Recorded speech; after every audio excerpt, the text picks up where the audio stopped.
When you scroll down further, you start to see the confidence intervals. As I mentioned before, these are usually requested by reviewers in relation to the indirect effects, but Mplus produces them for all coefficients. Now, as you can see, the output didn't quite fit in my printout here, so this upper 5% here, and the numbers that come here should actually be right here at the end. So let me quickly copy them here. So you would have upper 0.5% as the title, and the numbers are 0.048, 0.047, and 0.007. Now I can show you how you interpret these. So in this column here, you get the actual parameters, the coefficients that you will have seen in the other sections of the output file. And then you get the confidence intervals, like so. So this is one of them. This is another one. And then you have the last one there in black.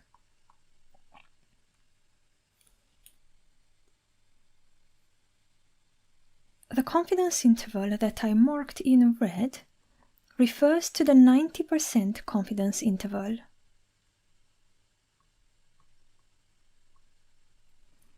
The one I marked in blue is the 95% confidence interval. And the one in black, what do you think that is? The 99% confidence interval. So you see, for example, 5% plus 5%, that's 10%. So what's in the middle is the other 90%. Now, like I said, you get confidence intervals for everything. So the confidence intervals that I marked out here are the confidence intervals for the unstandardized solution.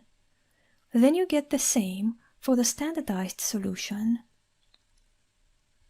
Then when you scroll down further, you get the confidence intervals for the indirect effects in both unstandardized and standardized versions. The way you would interpret this is that for whichever confidence interval you have chosen, you would want both the lower bound and the upper bound to be either both positive or negative. So for example, for this coefficient here, they are both positive, and that means that that effect was significant. In contrast, for this coefficient here, the lower bound is negative and the upper bound is positive. This effect is not significant.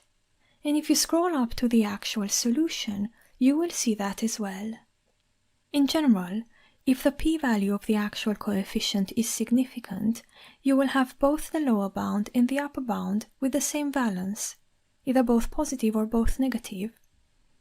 But when your p-value is quite marginal, you sometimes might get both of these to be on the same side of the continuum, but sometimes on opposite sides. So therefore, this is an extra test that's supposed to help you identify whether the effect was significant or not. Now let me take you back to the Mplus file so I can show you the diagram for this model.